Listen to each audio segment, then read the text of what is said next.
Did you ever win big at the casino, but actually lose even bigger when tax season rolls around? Maybe you've heard of the Sessions method, the way to report your gambling winning, but maybe you've even used it. Or maybe nobody's ever told you about the legal way to lower the taxes on your winnings. Either way, you need to stick around because the Sessions method can work, but only if you follow the rules. For two of my recent clients, let's just say that it didn't end well. One landed in IRS collections, and the other, he lost his passport. Let me walk through what went wrong for each of them and how you can avoid making the same mistakes and the mess that ensued. Now, this is a common mistake or miscalculation. Most people think that they can just net out their wins and losses. You play for a few hours, you win 1,000, you lose 800, and you report the 200? Not so fast. The Sessions method has to do with something like that, but you need to document your play. What type of games did you play? How long did you play for? How much did you win? And most importantly, how much did you lose? And whether you're a casual gambler or a professional gambler, that really matters about how the IRS sees your income. So let me give you an example. Let's start with my first client. We'll call him the Snowman.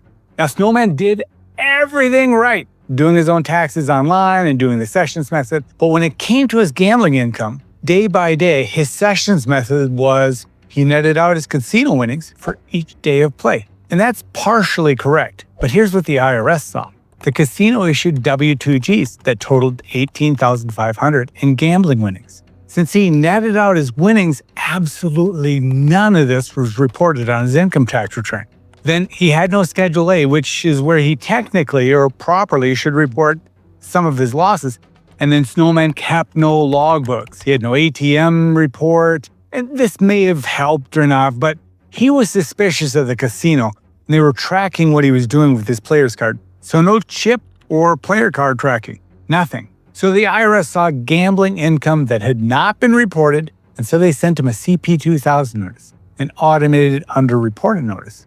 Basically, hey, you forgot $18,500 on your taxes, but don't worry, because we did the math for you. And here's your new tax bill. Oh, by the way, to make it easier on you, we also calculated the added necessary penalties and interest. So he came to me hoping that I could fix it. But without the proper Sessions log showing the amount wagered, the total winnings, and the total losses, without records showing session types or game types, we just had nothing to stand on. And just like that, poof, the Sessions method defense went out the window. And he ended up owing the full amount. Now let's talk about my second client. We'll call him the Beach Bum. Now this guy, and I call him Beach Bum because his job required him to travel internationally, or at least he used to. He also used to gamble pretty regularly. Big wins in Vegas, bigger losses in Atlantic City. So he tried to use the Sessions method defense also, but once again, no proper logs. The W-2Gs the casinos issued just didn't match up with what he reported on his tax returns. No timestamps, no game types, nothing to back it up. So the IRS had a few notices, which, he's a busy guy, traveling all over the place. He just ignored them. Eventually, his tax debt was labeled seriously delinquent under Internal Revenue Code Section 7345. And that gave the IRS the green light to notify the State Department and to have his passport tagged. Just like that, no passport renewal. He had to cancel all his business trips. Mr. Beach Bum couldn't even leave the country, all because he misunderstood exactly how to report properly his gambling winnings, in a way that he could deduct those losses at least. Now we're working on helping fix things for him. And that's led to amended returns, getting transcripts, a lot of cleanup. But it didn't have to go this far. So what's the real issue here? The Sessions method only works if your records are rock solid. Number one, you've got to keep daily Sessions logs. So that's one per day, one per casino, if you visit more than one casino a day. Record your time in when you begin play and your time out when your session ends. And your session always has to end before midnight because, after all, it's a different day, it's a different session.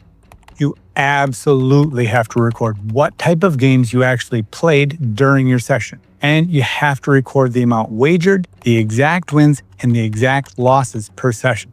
And I admit, that's a lot, and not something that most people really like to keep track of, unless they're really on top of their game.